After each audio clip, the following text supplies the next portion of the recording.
감사합니다.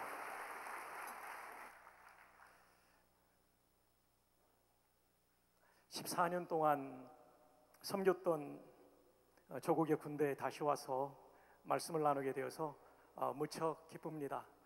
여러분들 보니까 저도 가슴이 뜁니다. 요즘도 가끔 군복을 입어볼 때가 있습니다. 그만큼 군대가 참 좋고 그렇습니다. 여러분 너무 반갑습니다. 감사합니다.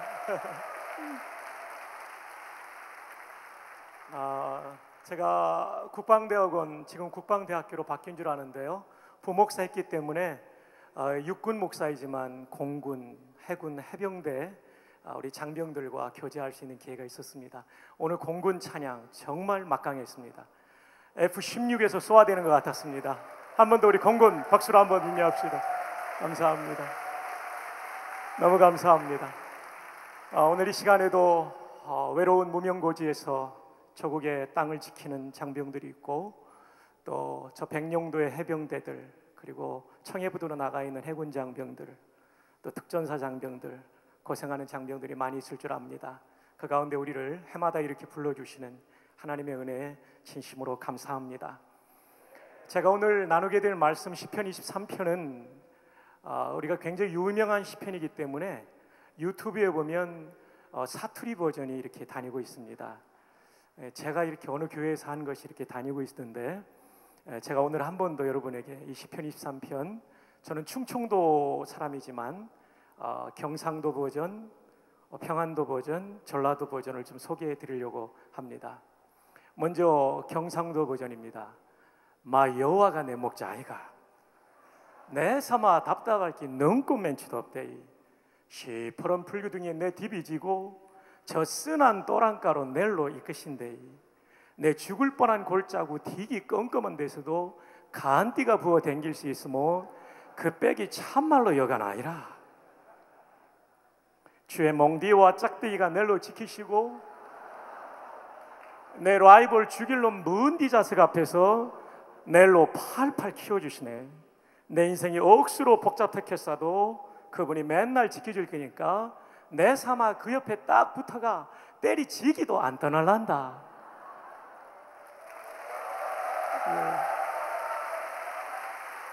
이제 평안도 버전입니다.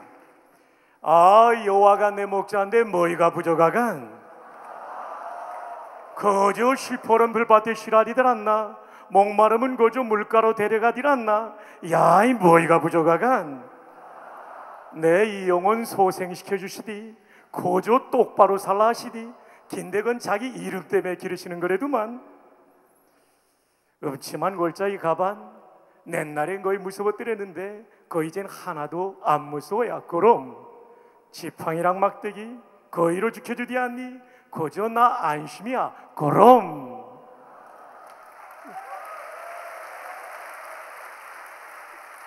이제 전라도 버전입니다.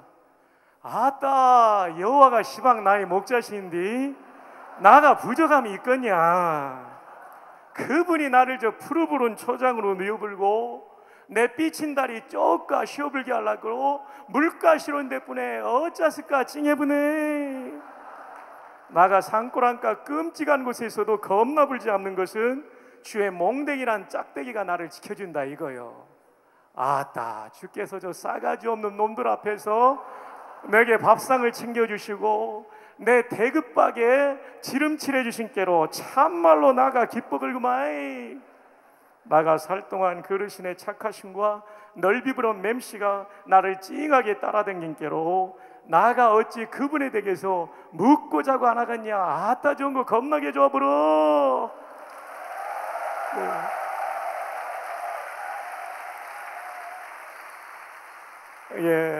이 시편이 이렇게 유명합니다. 사투리 버전이 나올 정도로. 이 시편의 말씀을 나누면서 사실 우리 장병들이 진중 생활하면서 얼마나 많이 지쳐 있습니까? 또 피곤합니까? 이 말씀 가운데 하나님이 주시는 행복을, 하나님을 영화롭게 하고 내 인생에 그분의 통치가 이루어지는 행복을 우리가 경험할 수 있기를 바랍니다. 사람들이 행복을 위해서 추구하는 것은 보통 세 가지입니다. 첫 번째로는 돈이죠. 근데 수년 전에 미국의 보스턴에서 굉장히 큰 부자의 따님이 스스로 목숨을 끊었습니다. 참 그걸 보면서 너무나 안타까웠고요. 한편으로는 돈이라고 하는 것이, 유산만 해도 천문학적일 텐데 돈이라고 하는 것이 생과 사의 갈림길에서 생명을 지킬 수 있는 것은 아니구나, 행복의 절대 조건일 수 없구나 하는 걸 깨달았어요. 그 다음에 두 번째로, 사람들이 행복을 위해서 추구하는 것은 명예입니다. 낮은 자리에 있을 때는 조금 더 높은 자리에 올라가면 행복할 거라고 생각을 하죠. 대령분들께서 가장 많이 바라시는 건 장군 되는 거죠. 제가 초임지에 1987년도에 갔더니 우리 연대 군의관님께서 참 좋은 분이신데 군사 문화, 군대 문화에는 익숙하지 않은 분이었어요. 그래서 그분이 처음 오셔가지고 연대장님께 충성 신고해야 되는데요, 걸어 들어가면서 연대장님실에서 안녕하세요 그랬어요. 그래, 우리 연대 정말 재밌는 분이셨는데 아주 참 훌륭한 분이셨어요. 근데 이분이 연말 크리스마스 회식 때 전 간부들이 식사하고 노래를 돌아가면서 부르는데 이분이 불러서는 안 될 노래를 불렀어요. 저 별은 나의 별. 연대장님한테 굉장히 많이 혼났습니다. 너는 단기복무할 군의관이 대령인 내가 이제 곧 장군 달아야 되는데 저 별을 나의 별이라고 부르면 어떡하냐. 그래가지고 한참 혼나고 또 우스갯소리를 하면서 재밌는 시간을 보냈습니다. 어떤 믿지 않는 장군이 계셨는데요, 진급할 때가 됐는데 더 한 계급 올라가지 못해서 매우 낙심해 있을 때 대령으로 예편하신 장군이 되지 못한 동기분이 찾아가셨대요. 야, 이 사람아, 당신은 그래도 장군까지 됐는데 뭐가 그렇게 아쉽냐고. 그랬더니 믿지 않는 이 장군께서 그 얘기하셨대요. 모르는 소리 하지 말아라. 떨어져도 높은 데서 떨어지면 충격이 심한 법이란다. 아직 여러분 이해를 못하신 것 같습니다. 맞아요. 예수 없이 높아지면 내려올 때는 더 아프지요. 예수님이 퇴어갈 때에도 우리는 마음의 한쪽에는 허전한 마음이 있는데, 맞아요, 명예라고 하는 것이 우리에게 행복의 절대 변수일 수는 없다는 것을 배우게 됩니다. 사람들이 하나 더 행복을 위해서 추구하는 것은 쾌락입니다. 쾌락을 누리면 행복할 줄 압니다. 근데 인간이 누릴 수 있는 쾌락 중에 가장 큰 쾌락은 마약이랍니다. 실험해 보실 필요는 없고요. 제가 이민 목회할 때 우리 청년부 한 사람이 마약에 빠졌어요. 그래서 청년부 담당 목사가 LA에 중독자 치료하는 성화선교회 목사님을 만났어요. 그랬더니 마약에 대해서 이렇게 무서운 얘기를 해주는 거예요. 마약에 빠져들고 중독이 되면 나중에는 환청이 들리고 환상이 보여서 미쳐서 죽는데요. 온몸의 장기능이 망가져서 죽는데요. 보세요 여러분, 인간이 가장 큰 행복을 누릴 수 있는 쾌락, 그 쾌락의 극치에 있는 마약이 인간에게 행복이 아니라 파멸을 던져줍니다. 여러분 보세요, 돈과 명예와 쾌락이 우리에게 절대적인 행복을 줄 수 없습니다. 그것이 주는 행복은 순간적이고 어쩌면 모조품 행복에 불과할 것입니다. 근데 오늘 성경에 오면 진짜 행복했던 한 사람의 고백이 나옵니다. 시편 23편 1절 다 함께 읽어요. 시작. 나의 목자시니 내게 부족함이 없으리로다. 하나님을 내 인생의 목자로 모시고 사니 내게 부족함이 없다. 이중부정입니다. 부족하다, 없다. 이중부정이에요. 이중부정은 강한 긍정이죠. 따라서 이 본문의 1절의 말씀은 이렇게 해석할 수 있습니다. 하나님을 내 인생의 목자로 모시고 사니 내 인생은 정말 만족하고 행복합니다. 네, 그 뜻입니다. 왜 그럴까요? 이 시편은 다윗이 인생 만년에 기록한 시편인데 인생의 전체를 뒤돌아보니 내 인생의 행복은 돈도 아니고 명예도 아니고 쾌락도 아니었다. 여러분, 이 다윗이라는 사람이 성전 건축할 때 얼마를 헌금했냐면 금을 103톤, 은을 240톤, 우리 돈으로 계산하면 6조 원을 헌금했습니다. 놀라야 될 때 안 놀라면 제가 놀라게 됩니다. 얼마 헌금했다고요? 6조 원. 와, 대단한 거죠. 그런데도 그렇게 많은 돈을 가졌기 때문에 부족함이 없다라고 말하지 않습니다. 여호와를 내 인생의 목자로 모시고 사니 부족함이 없는 행복이 있습니다. 그 사람은 전쟁 영웅이었습니다. 여기에 많은 전쟁 영웅이신 장군, 예비역 장군님들께서 와 계십니다. 다윗은 그에 못지않은 영웅이었습니다. 골리앗과의 전투, 유다 광야의 전투, 그리고 수많은 전쟁터를 누리면서 그는 승리를 거두었던 전쟁 영웅이었습니다. 근데 내가 가지고 있는 명예 때문에 내가 부족함이 없다 말하지 않습니다. 하나님을 내 인생의 목자로 모시고 사니 나는 부족함이 없습니다. 그는 수많은 비빈을 거느려 보았지만 그 인간의 쾌락이 내 인생에 부족함이 없음을 만든 것이 아니라 여호와 하나님을 내 인생의 목자로 모시고 사니 부족함이 없습니다. 왜 그럴까요? 하나님이 책임져 주시니까. 그 하나님은 우주 만물을 창조하셨고 저와 여러분을 우리의 어머니의 태로부터 만드셨습니다. 우리를 가장 잘 아시는 분이 누구냐면 하나님이십니다. 아실 뿐만 아니라 우리의 생애를 가장 좋은 길로 인도하실 전지하신 분이 하나님이십니다. 아실 뿐만 아니라 전능하신 힘으로 도와주실 수 있는 분이 하나님이십니다. 그래서 이 하나님을 내 인생의 목자로 모시고 순종하며 살면 내 인생은 행복할 수 있는 것입니다. 오래전에 저 미시간 아래쪽에 디트로이트에 가면 전설처럼 내려오는 일화가 있었죠. 추운 겨울날 자가용을 몰고 출근하는 한 사람이 엔진이 다운타운에서 꺼져버렸습니다. 후드를 열고 아무리 봐도 원인을 살펴볼 수 없었습니다.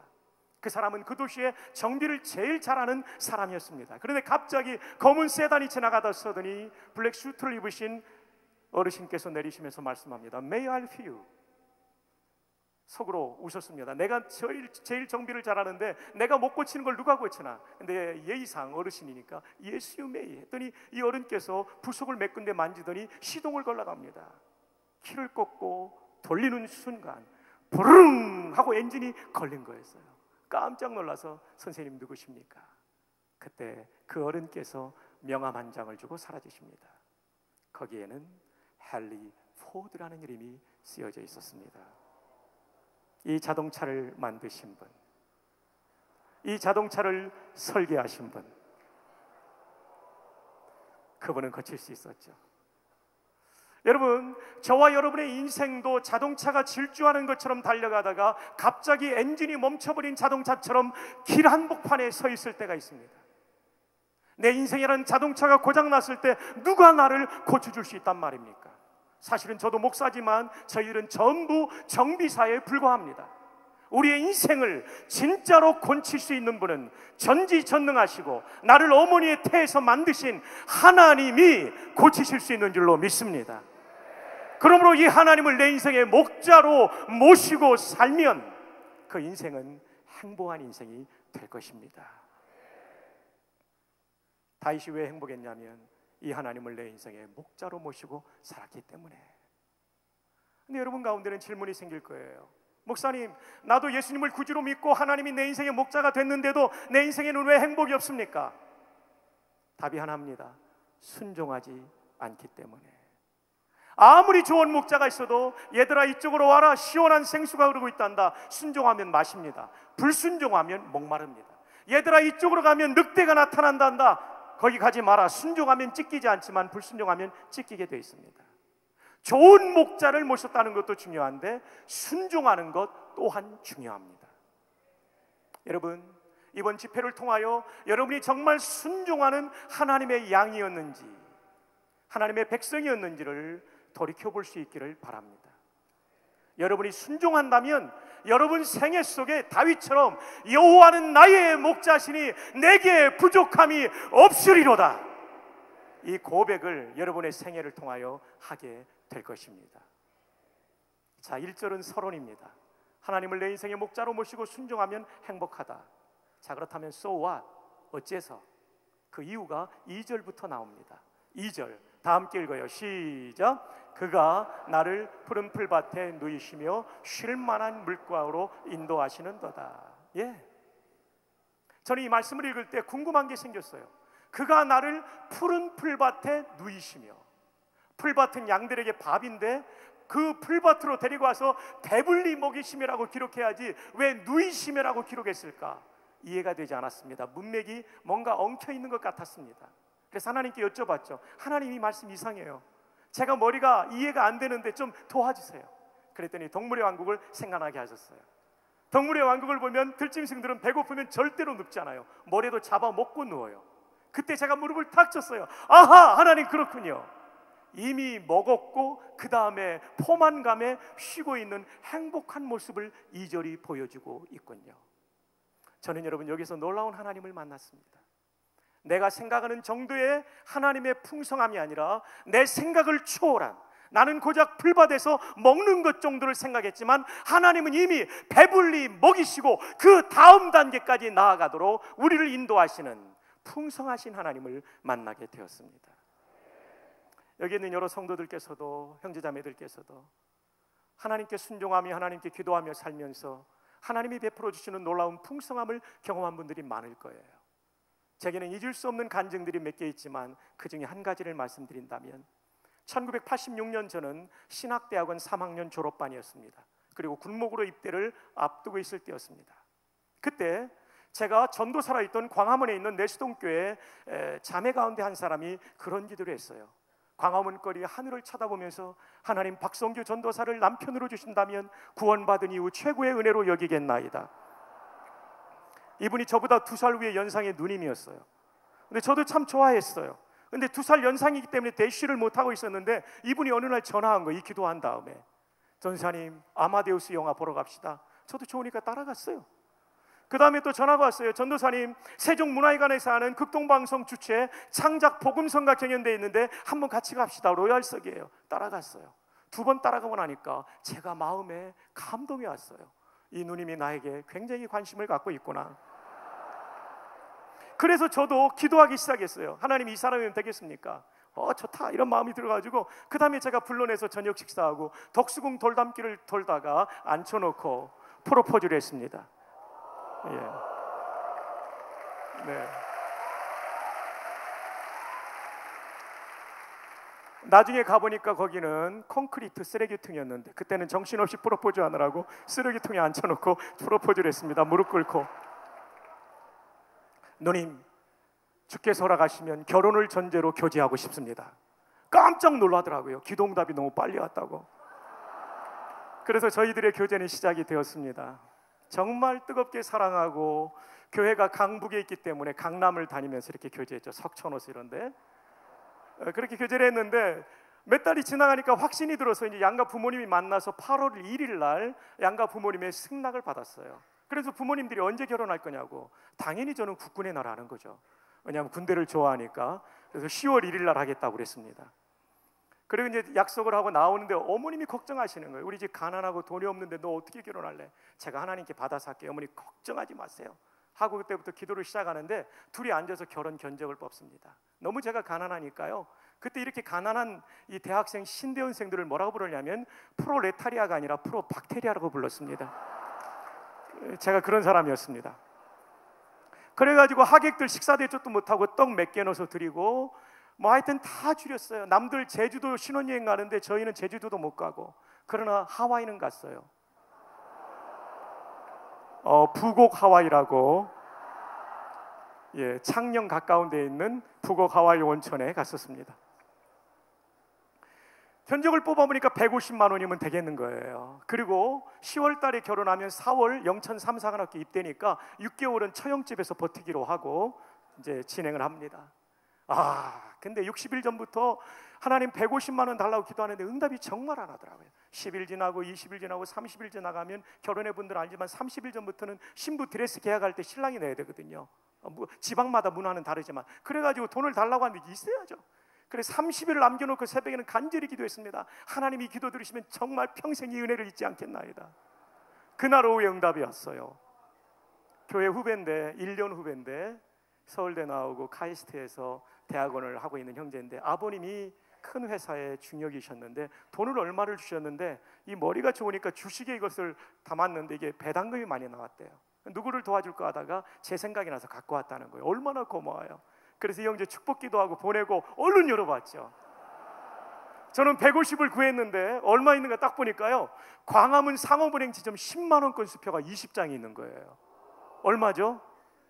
넘치도록 주셨더라고요. 근데 이 정도면 감사해야 되는데 사람이 얼마나 감사한지 250을 구했으면 300 받는 건데 그런 생각이 들었었어요. 순간 회개했습니다. 욕심이 너무 많구나 박성규.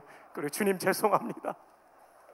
그래도 50을 더 주신 이유를 몰랐는데 제가 정신 차리고 생각해 보니까 신대원 2학기 그때는 9월 중순까지도 막 받을 때인데 군대 가서 나중에 봉급 받으면 내려고 안 내고 있었던 걸 하나님이 해결해 주셔서 신대원 등록금 다 해결하고 마음껏 군문으로 들어올 수 있도록 인도해 주셨던 하나님을 기억합니다.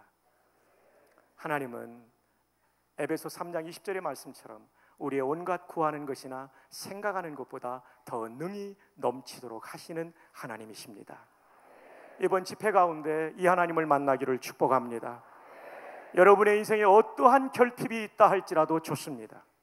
하나님이 꼭 저와 같은 방식으로 채우는 것은 아니지만 하나님이 여러분의 욕심이 아니라 필요라면 하나님께서 반드시 그 결핍을 채워주실 줄로 믿습니다. 다윗이 왜 만족했냐면 자신의 결핍을 하나님이 채워주셨기 때문입니다. 자, 이제 4절로 넘어갑니다. 4절 다 함께 읽어요. 시작. 내가 사망의 음침한 골짜기로 다닐지라 해를 두려워하지 않을 것은 주께서 나와 함께 하심이라. 주의 지팡이와 막대기가 나를 안위하시나이다. 다윗도 사망의 음침한 골짜기를 지나갔대요. 시편이니까 시적인 표현이라고 생각하면 안 되고요, 실제로 어려운 인생을 살았어요. 그 골리앗과 싸움에서 이기잖아요. 골리앗이 정말 얼마나 크냐면 키가 3m가 되는 괴물 같은 장수였어요. 이길 수 없었어요. 이 사람 한 17살, 18살밖에 안 되는 사람이었어요. 모든 상비군이 기죽어 있을 때 이 17살, 16살의 청소년이 나가서 싸우는데요, 너는 칼과 창과 단창으로 나오지만 나는 만군의 여호와 이름으로 너에게 나아간다. 그러면서 나아가서 골리앗을 이기잖아요. 여러분, 그래서 영어 순회라는 책 18쪽인가에 보면 그런 얘기가 나와요. 어떻게 이스라엘 상비군은 그냥 골리앗 앞에서 벌벌 떨고 있을 때 어떻게 그 청소년 다윗이 나가서 이겼는가, 이렇게 말합니다. 이스라엘 상비군은 골리앗을 어떻게 생각했냐면 He is so big, 그놈 되게 크다. 그래서 어떻게 생각을 했냐면 상비군은 We can never kill him, 우리는 결단코 저놈을 이길 수 없다, 너무 크니까. 근데 다윗은 뭐라고 생각했냐면 He is so big, 그놈 되게 크네. 그 다음 이어지는 문장이 뭐냐면 I can't miss it, 내가 못 맞힐 리 없다. 예, 여러분, 그렇습니다. 사람들은 거인으로 보았지만 다윗은 거대한 표적으로 본 것이죠. 사랑하는 여러분, 여러분이 정말 하나님을 사랑하고 그 하나님의 말씀에 순종하면 이런 다윗과 같은 문제를 돌파할 수 있는 지혜와 담력을 하나님께로부터 받을 줄로 믿습니다. 이번 집회 가운데 그런 은혜가 있기를 바랍니다. 그래서 골리앗을 치고 들어왔어요. 그랬더니 이제는 내부의 적이 생기는 거예요. 왕이었던 사울 왕이요, 다윗의 인기가 올라가니까 이 시기 질투심이 생겨서 다윗을 죽이려고 단창을 던지고 10년 동안 쫓아다녔어요.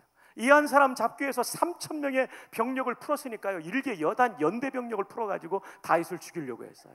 그래서 블레셋 가드라는 나라도 망명도 했고요, 죽이려고 하니까 거기서 미친 척하면서 침을 흘리고 미친 척 흉내를 냈던 사람이 다윗이었어요. 얼마나 험난한 인생을 살았는지 몰라요. 여러분의 인생이 힘들다 한들 다윗만큼 힘들겠습니까? 10년 동안 자기를 추격하는 군대가 있었어요. 왕의 미움을 받았어요. 그리고 이 모든 것들이 평정된 다음에는 이제 왕이 되었는데 그 다음에는 아들이 반역을 일으킵니다. 그 아들의 이름이 뭐죠? 압살롬. 얘는 이름이 안 좋아요. 아버지도 살인할 놈이에요. 근데 히브리 이름으로는 아버지와의 평화라는 뜻이죠. 아들의 반군을 피하여 눈물로 기드론 시내를 지나 감람산을 넘어 나무로 피난의 길을 올랐던 다윗의 인생, 정말 그는 사망의 음침한 골짜기를 걸어갔던 인생이었어요. 오늘 이 자리에도 정말 인생이 힘든 분들이 있을 거예요. 이 말씀이 바로 당신을 위한 말씀이에요. 근데 그렇게 사망의 음침한 골짜기, 오늘 죽을지 오늘 밤 죽을지 내일 새벽에 잡혀 죽을지 모르는 위급한 상황 속에서도 다윗이 행복을 노래합니다. 왜냐하면 주께서, 따라합시다, 주께서 나와 함께 하심이라. 사울왕보다 더 강하신 하나님, 사울왕보다 더 전지하신 하나님, 압살롬보다 더 권능을 가지신 하나님이 내 오른편에 계셔서 나를 보호하신다면 이 사망의 음침한 골짜기도 내가 반드시 이길 수 있다는 믿음을 가졌던 것입니다. 오늘 여러분이 당하는 인생의 위기가 뭡니까? 전능하신 하나님께는 그것이 아무런 문제가 되지 않음을 믿으시기를 바랍니다. 아멘. 그렇다면 하나님은, 내가 위기를 만나면 가까운 사람들이 다 떠나는데 왜 하나님은 우리 곁에서 사망의 음침한 골짜기를 통과하는 우리를 떠나지 않으실까요?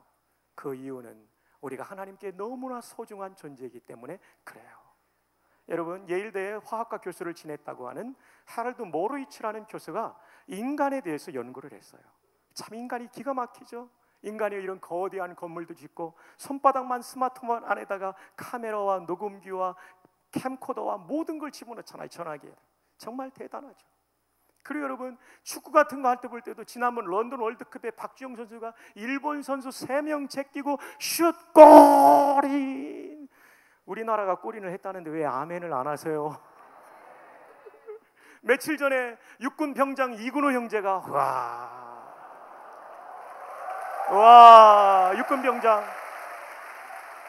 24m 중거리 슛골인. 우와, 너무 놀랍죠.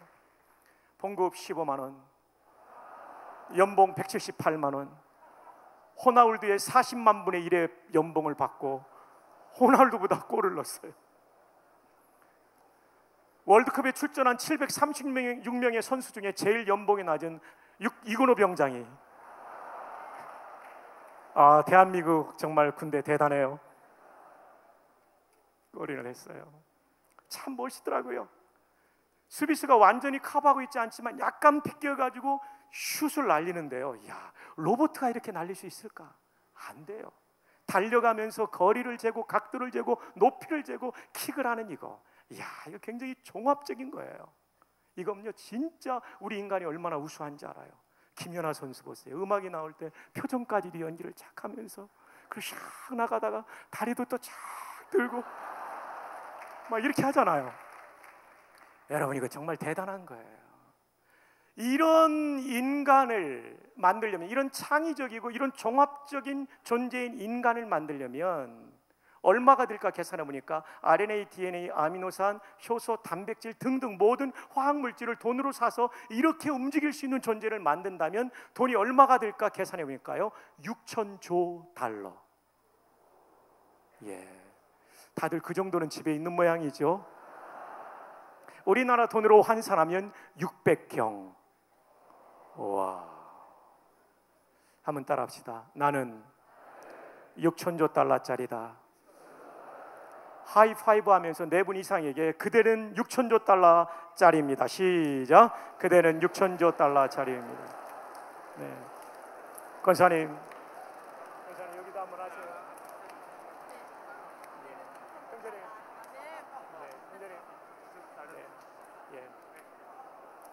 와, 우리가 정말 대단한 존재예요.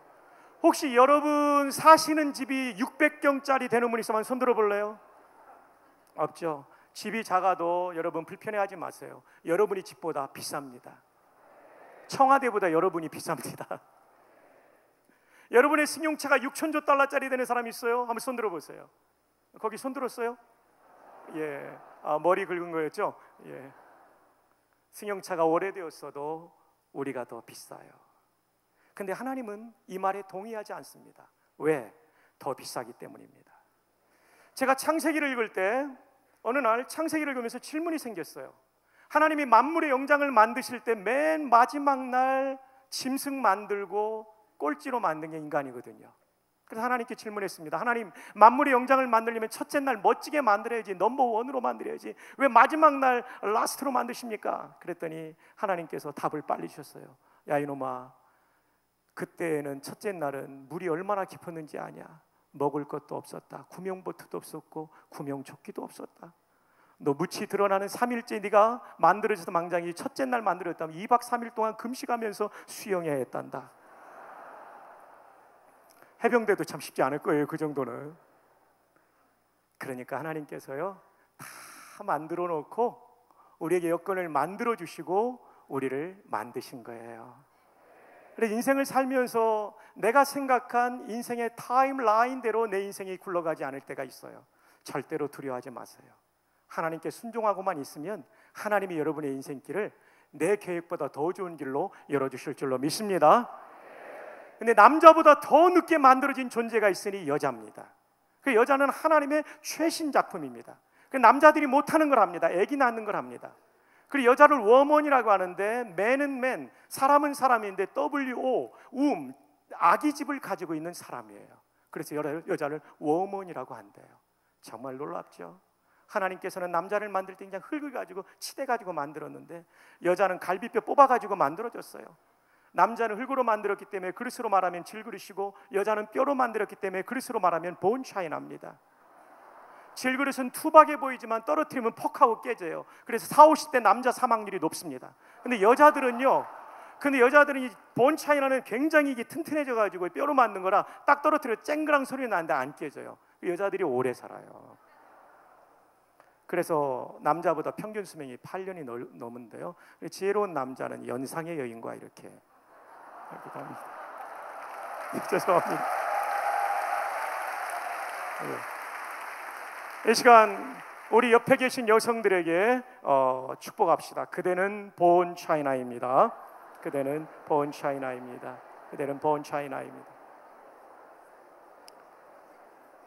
근데 이제 이 이조백자나 고려청자가 오래되면 골동품이라고 해서 더 비쌉니다. 영어로는 앤틱이라고 하는데 우리말 골동품은 좀 부정적인 의미가 있지만 앤틱은 좀 긍정적인 의미가 많은 것 같아요. 여기 65세 이상 넘으신 우리 권사님들, 그분들은 본 차이나 정도가 아니라 앤틱입니다. 우리 인열 장로님, 우리 권사님도 오시고 여러분, 우리 이준 장로님, 이필성님, 우리 권사님들도 오셨는데 참 우리 군을 위해서 너무나 많이 수고하신 분들이죠. 이 시간 우리 앤틱 되시는 분들께도 격려의 박수 한번, 감사의 박수 한번 드리겠습니다. 감사합니다. 감사합니다. 하나님이 우리를 이렇게 정말 소중하게 만들어 주셨어요. 그리고 하나님의 영을 부어주셔서 어떤 존재도 소통할 수 없는 하나님과 교통하는 존재로 communion with God 할 수 있는 존재로 만들어 주셨죠. 근데 인간들이 범죄합니다. 그래서 하나님께서는 우리에게 심판하게 되었고 우리 모두는 지옥 갈 수밖에 없는 존재였죠. 근데 이것을 살리기 위해서 창세기 3장부터 속죄 제물이 대신 죽음으로 우리를 살리죠. 그리고 레위기에 이것이 집대성에서 나오고 있죠. 근데 문제는 사람이 죄를 지었는데 짐승이 죽은 거예요. 우리 형제님 뛰어 올라와 주시기 바랍니다. 이쪽 난간으로 뛰어와 주십시오. 자, 손 잡으십시다.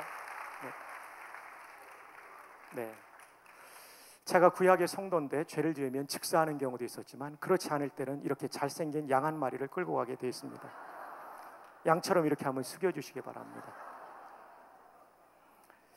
제가 죄인인데 용서받으려면 속죄 제물을 드릴 때 1번이 양의 머리에 안수하는 거예요. 이러이러한 죄를 졌는데 죽어 마땅하지만 하나님의 법에 따라 언약에 따라 용서받고 싶습니다. 하나님 저 용서해 주세요. 그러면 안수기도를 통해서 박성규의 죄가 이 양에게로 옮겨집니다. 그러면 이 양이 죄인인 것으로 인정되는 거예요. 하나님 앞에 영적으로요. 그 다음에 이 양을 잡습니다. 목을 칩니다. 죄송합니다. 내 다리를 칩니다. 각을 뜬다는 거죠. 다리가. 그리고 배를 가르고 씻어가지고 세 번째 번제단 위에 올려놓고 맹렬한 불로 태워버립니다. 이 양이 다 타서 없어졌어요. 양이 없어진과 동시에 뭐가 없어진 것으로 인정해 주는 거죠? 박성규의 죄가. 이것이 대속의 원리입니다. 아직 고개 들면 안 돼요. 근데 문제는 사람이 죄를 지었는데 양이 죽었어요. 값이 똑같지 않겠죠. 사람이 죽어야 되니까 사람을 찾았는데 대신 죽어줄 놈도 없고 대신 죽어줄 여의 니은도 없는 거예요. 그래서 할 수 없이 하나님이 자기 아들을 인간의 몸을 입혀서 이 양처럼 죽게 하신 거예요. 우리 형제님 너무 고마워요. 예수님 역할 대신한 거예요. 제가 한번 허그해 드릴게요. 감사합니다. 네, 감사합니다. 예, 고마워요. 맞아요. 저와 여러분이 어떻게 하나님의 자녀가 되었냐면 속죄양 되시는 예수님이 십자가에 죽어주심으로 그 대속의 은혜로 우리가 자녀된 줄로 믿습니다. 그래서 사도행전 20장 28절에 보면 내 피로 산 교회, 교회는 건물이 아니라 사람이거든요. 여러분 한 분 한 분을 죄와 사망의 권세로부터 살 때 하나님이 자기 피, 성자 하나님이 자기 피를 흘려서 우리를 구원하셨어요. 그래서 저와 여러분의 가치는 600경, 6천조 달러, 그거로는 계산이 안 됩니다. 훨씬 더 무한대로 비쌉니다. 너무너무나 비쌉니다. 너무너무나 비싸요. 한번 따라합시다. 너무너무나. 그 정도 가지고 안 돼요. 너무너무나 비싸다. 예, 하나님의 아들의 생명만큼 비쌉니다. 그래서 시편 16편 3절에 이렇게 고백하고 있습니다. 땅에 있는 성도들은 존귀한 자들이니 나의 모든 즐거움이 그들에게 있도다. 땅에 있는 대통령도 아닙니다. 장관님도 아닙니다. 땅에 있는 성도라면 존귀합니다. 여기 계신 이등병 형제 여러분, 여러분의 계급이 이등병이랄지라도 하나님 앞에는 존귀한 성도입니다. 네. 이 아멘은 거의 데모하는 수준의 아멘입니다. 이등병들만 아멘. 네, 감사합니다. 우리 모두 아멘. 아멘, 아멘, 아멘. 그렇기 때문에 여러분이 지금 사망의 음침한 골짜기를 걸어가고 있다 할지라도 하나님이 포기하지 않습니다. 왜냐하면 그 아들의 피로 말미암아 여러분을 구원했기 때문에, 여러분이 정말 하나님께는 소중하기 때문에. 그래서 여러분 군생활하면서 정말 포기하고 싶은 순간이 올 수가 있어요. 생활관에서 나에게 괴롭게 하는 고참병을 만나거나 막 이러면 정말 너무나 인생이 힘들어 보이고 그럴 때가 있을 거예요. 그래도 그 자리에 하나님이 계심을 믿으시기를 바랍니다. 그 자리가 나를 정금으로 만드는 단련의 과정임을 여러분 꼭 믿으시기를 축복합니다. 다윗은 그 하나님을 믿었어요. 그래서 사망의 음침한 골짜기가 수도 없이 다가왔지만 이길 수가 있었던 것입니다. 한번 따라합시다. 나는 비싸다. 엄청 비싸다. 옆에 사람에게 하이파이브하면서 축복합니다. 너도 비싸다. 시작. 너도 비싸다. 너도 비싸다. 뒤에도 한번 해주시기 바랍니다. 너도 비싸다. 너도 비싸다. 너도 비싸다. 너도 비싸다. 군생활하면서 여러분들이 정말 힘든 위기의 순간들이 올 수 있어요. 예. 군이 많이 좋아졌지만 위병소 안에만 들어가면 우리들은 이렇게 부담이 되잖아요. 예. 또 군대는 그런 위기의 질서가 있어야 싸워 이기는 군대가 될 수 있는 거죠. 그래서 우리는 또 우리 가운데는 기질이 좀 이렇게 활달하지 않을 때 오는 부담도 또 있을 거예요. 여러분 꼭 기억하십시오. 그때마다 땅에 있는 성도는 존귀한 자니, 이등병인 나, 일병인 나, 상병인 나, 병장인 나도 존귀한 자니. 예. 정말 존귀한 자라는 걸 잊지 말고 꼭 승리하시기를 주님의 이름으로 축복합니다. 여러분이 겪고 있는 오늘의 사망의 음침한 골짜기, 나를 존귀하게 여기시는 하나님 때문에 승리하게 될 줄로 믿습니다. 우리는 약해요. 목사인 저도 약해요. 목사인 저도 넘어질 때가 있어요. 쓰러질 때가 있어요. 좌절될 때가 있어요. 근데 제가 일어날 수 있는 이유는 저 때문에 일어나는 것이 아니라 전능하신 하나님 때문에 일어나는 것입니다. 하나님 바라보면 승리하게 될 줄로 믿습니다. 이번 집회를 통하여 하나님을 바라보십시오. 그리고 하나님이 생각하는 나를 생각하십시오. 내가 얼마나 소중한 존재인가를 꼭 기억하시기를 주님의 이름으로 축복합니다. 한 번 더 축복합니다. 당신은 소중합니다. 힘내십시오. 하나님이 도와주실 겁니다. 하나님이 이기게 해주실 겁니다. 자, 이제 5절의 말씀으로 넘어갑시다. 5절 다 함께 읽어요. 시작. 원수의 목 내게 상을 차려주시고 그물을 내 머리에 부으셨으니 내 잔이 넘치나이다. 유대인 목자들이 양을 키우면서 힘든 것은 코파리가 있는데 양의 코에 들어가 알을 놓는 파리래요. 아주 작은 파리인데 알을 놓으면 요 안에서 막 간질간질하고 힘드니까 이 파리가 아주 괴롭대요. 근데 야전에서 어떻게 그 파리를 다 파리채로 잡겠어요? 모기장을 또 파리장을 어떻게 치겠어요?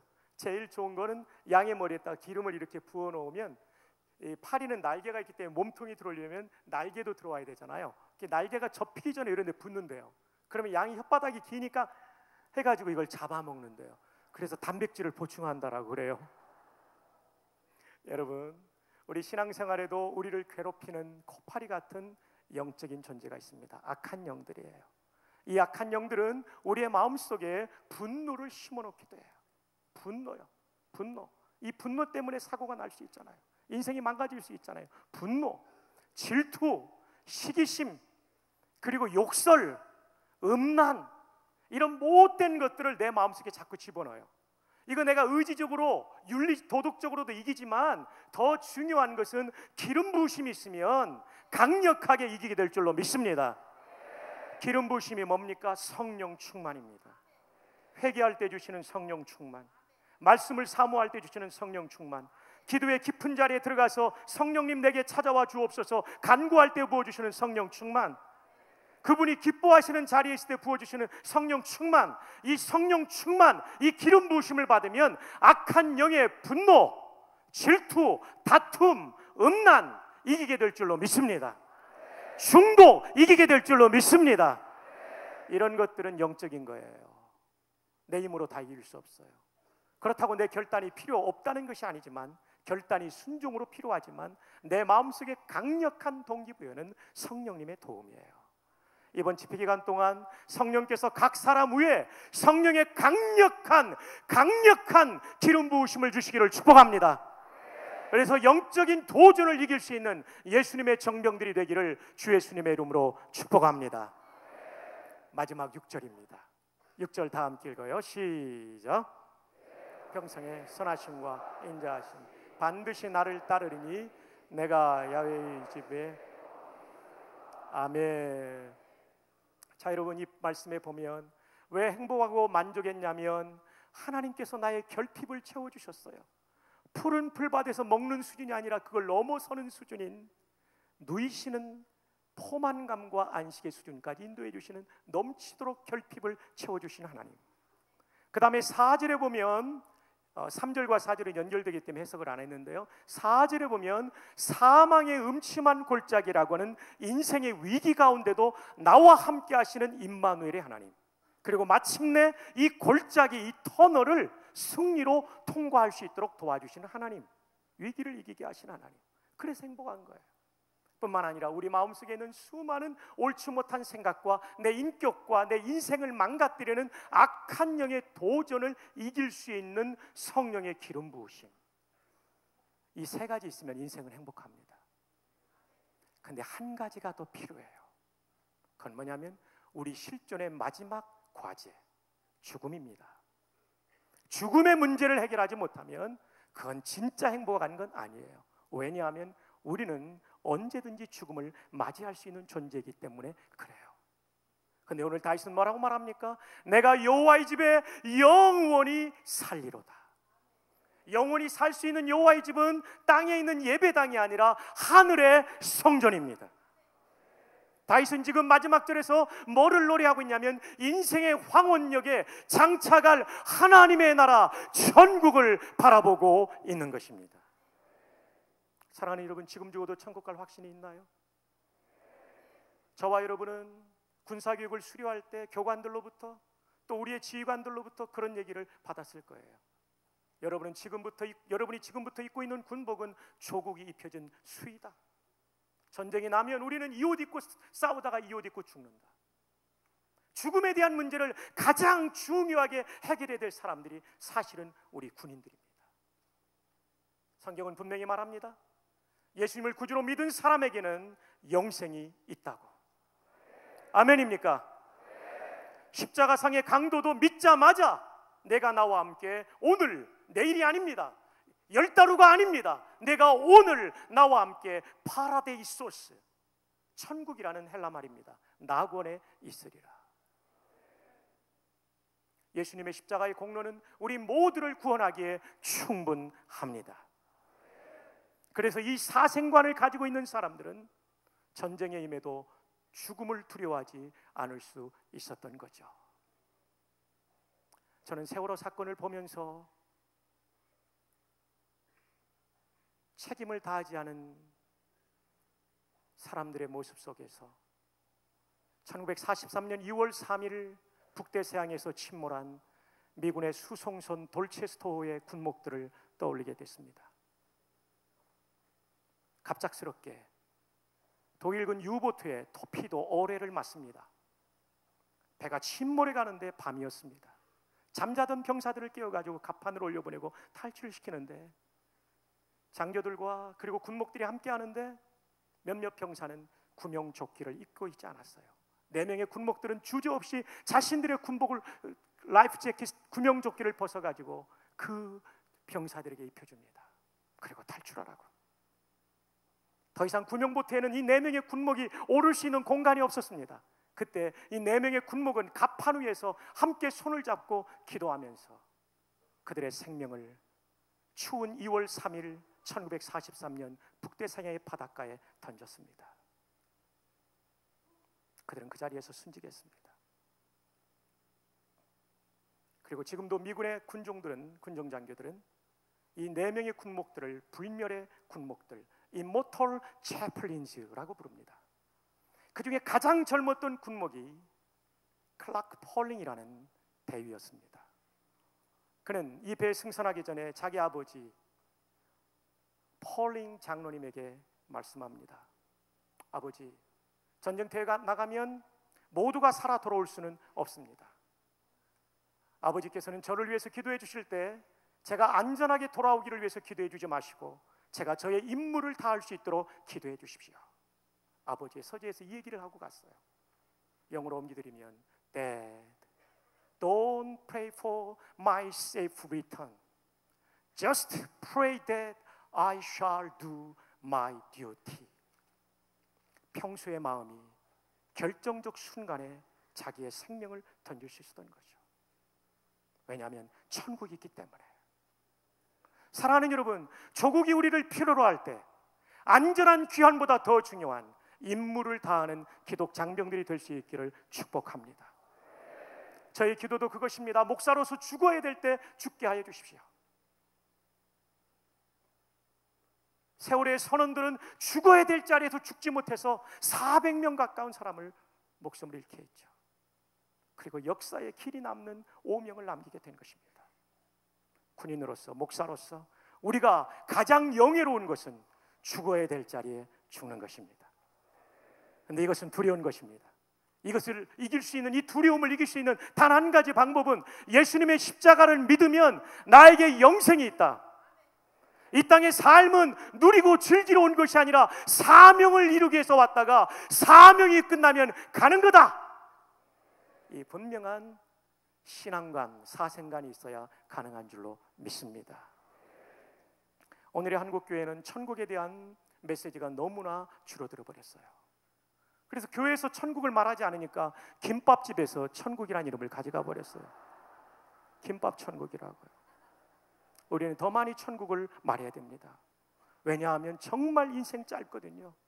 이건 지나가는 나그네 길이고 이것은 사명을 위한 길이고 우리가 영원히 살 것은 저곳인데 저쪽은 없는 것처럼 무시하고 사니까 이쪽에서의 신앙생활이 세속화되는 겁니다. 일제시대 때 신앙을 지켰던 우리 신앙의 선배들의 한결같은 고백은 천국에 대한 사모였어요. 낮에나 밤에나 눈물 머금고 내 주님 오실 날만 고대합니다. 손양호 목사님 그래서 죽을 수 있었던 거예요. 주기철 목사님 그래서 죽을 수 있었던 거예요. 한국교회의 세속화의 뿌리의 하나는 천국을 잃어버린 교회입니다. 여러분, 천국을 사모합시다. 네, 그래서 정말 주님 부르실 때 주님 부족하지만 내 인생 이렇게 살다 왔습니다. 조지 위필드 목사님의 고백처럼 나는 내 인생이 녹슬어 죽기보다는 달아서 죽기를 원한다. 주님, 내 인생 뼈마디가 닳도록 주님을 위해서 좀 일하다가 살려고 했었습니다. 부족하지만 우리 이렇게 살아야 되지 않겠습니까? 다윗은 이 천국을 알았기 때문에 제대로 살았던 거예요. 몇 번의 실수가 있었지만 천국을 알고 어미하신 하나님을 알았기 때문에 회개하고 돌이킨 거죠. 여러분, 인생은 세 번의 생애를 살고 갑니다. 첫 번째는 엄마 뱃속이고, 두 번째는 지상생애, 저와 여러분이 살고 있는, 세 번째는 영원한 생애입니다. 엄마 뱃속에서 10달이 되면 나오게 되는데 아이들이 이 포근한 곳을 떠나 어디로 갈까 걱정합니다. 그러나 나오면 더 밝고 찬란한 이 지상생애가 기다리고 있습니다. 그러나 준비되지 못한 아기는 유산되면 이 찬란함을 경험하지 못하죠. 두 번째 생애도 준비하는 생애입니다. 예수님을 구주로 믿고 하나님의 자녀로 태어나면 이 세상을 떠날 때 이 세상보다 더 밝고 찬란한 천국에서 눈을 뜨게 될 줄로 믿습니다. 믿습니다. 믿습니다. 저와 여러분에게 말입니다. 아멘. 네. 우리에게 세 번째 생애가 있음을 알고 이 땅에서의 삶을 하나님의 백성답게 거룩하게, 그리고 사명을 완수하는 것이에요.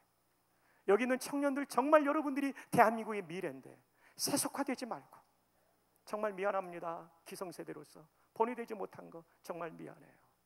저희들이 정말 잘 죽고 잘 모범을 보이려고 노력할게요. 여기 있는 장병들이 살면 대한민국 희망이 있을 줄로 믿습니다.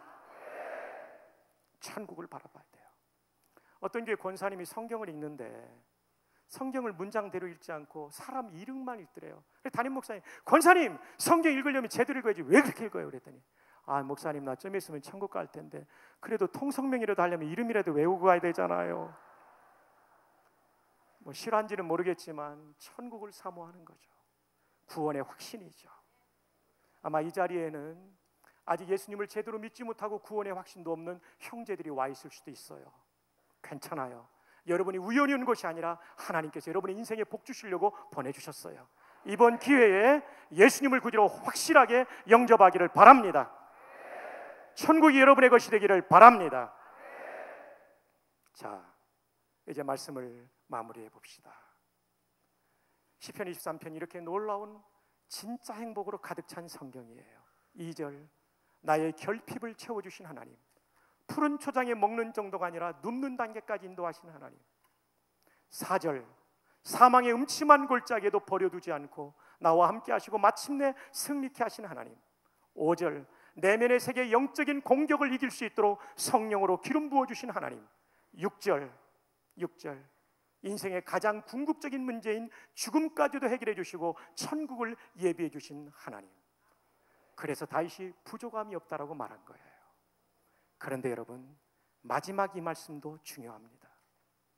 이 행복을 정말 누리는 성도는 어떤 사람이냐면 목자 되신 하나님께 순종하는 성도예요. 순종 없이 이런 복을 누릴 수가 없습니다. 순종 없이 없어요. 이번에 해운대 바닷가 백사장에서 10만 명의 부산, 울산, 경남의 성도들이 모여서 회개 기도했어요. 1년 4개월 동안 준비하면서 제 마음속에 가장 강력하게 와닿았던 건 뭐냐면, 아하, 한국교회 목사와 성도가 반역하고 있구나. 성경은 하나님을 왕이라고 말합니다. 그분이 우리 인생의 주인이라고 말합니다. 근데 목사도 지가 왕노릇하고 성도도 자신이 왕노릇하니까 하나님의 통치와 하나님의 은혜와 하나님의 행복이 흘러넘칠 수가 없는 거죠. 이번에 가장 크게 깨달았어요.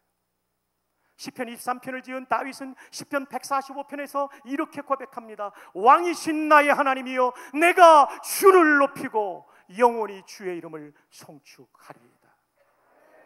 함께 찬양해 봅시다. 왕이신 나의 하나님, 내가 주를 두 손 들고 내가 주를 높이고 영원히 주의 이름을 송축하리이다. 송축하. 한 번 더 우리의 기도를 담아, 왕이신 나의 하나님, 왕이신 나의 하나님, 내가 주를 높이고 영원히 주의 이름을 송축하리이다.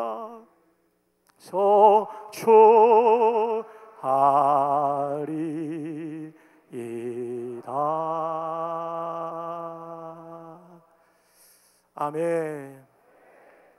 할렐루야. 하나님 높임을 받으시옵소서. 여러분, 송축이라는 단어는 히브리 말로 바라크라는 단어예요. 이 바라크는요, 무릎 꿇다에서 왔어요. 그래서 이 바라크에서, 무릎 꿇다에서 뭐가 오냐면 기도하다가 오고, 찬송할 때는 송축이라는 거예요. 내 전 존재를 다해서 하나님을 높여드리는 게 송축이에요. 찬송하고 달라요. 더 깊어요. 더 전 인격적인 거예요. 그리고 이 바라크가 또 다른 뜻이 있는 뭐냐면 하나님이 복 주시다라는 동사예요. 하나님은 어떤 사람에게 복 주십니까? 무릎 꿇어 순종하는 사람들, 무릎 꿇어 기도하는 사람들, 무릎 꿇어 찬송하는 사람들. 23편의 행복은 그런 사람에게 주시는 행복이에요. 다윗은요 이스라엘 최고의 임금이었어요. 근데 자기를 이렇게 말합니다. 나는 하나님 앞에서 종이라고, 하나님이 나의 주인이라고, 나는 하나님의 백성이고 하나님은 나의 왕이라고, 이스라엘 진짜 왕은 하나님이시라고, 내가 아니라고. 아멘. 정말 여러분의 한 생애가 하나님이 복 주시며 하나님을 영화롭게 하며 이 역사의 무대에서 하나님이 쓰시는 인생이 되기를 원하십니까? 여러분이 아무리 높은 자리에 올라간다 할지라도 하나님이 여러분이 왕 되시는 삶을 살 수 있기를 바랍니다. 하나님이 주인 되는 인생 살 수 있기를 주님의 이름으로 축복합니다. 저는 군에 올 때마다 너무 감사해요. 여기 계신 우리 원로 장로님들 얼마나 귀하신 분들이, 그 어깨에 사성 장군이었을 때도 언제든지 하나님 앞에 무릎 꿇는 분이셨어요. 정말 우리 군의 영적인 기준선을 잡아주신 장로님들 너무 고마워요. 너무 고마워요. 여러분, 시편 23편의 이 놀라운 행복이 우리에게 다가오기 위해서 가장 중요한 것, 순종입니다. 왕이신 하나님에 대하여 거역하지 맙시다. 왕이신 하나님께 반역하지 맙시다. 반역하면 망합니다. 반역하면 끝납니다. 철저하게 순종하는 거예요.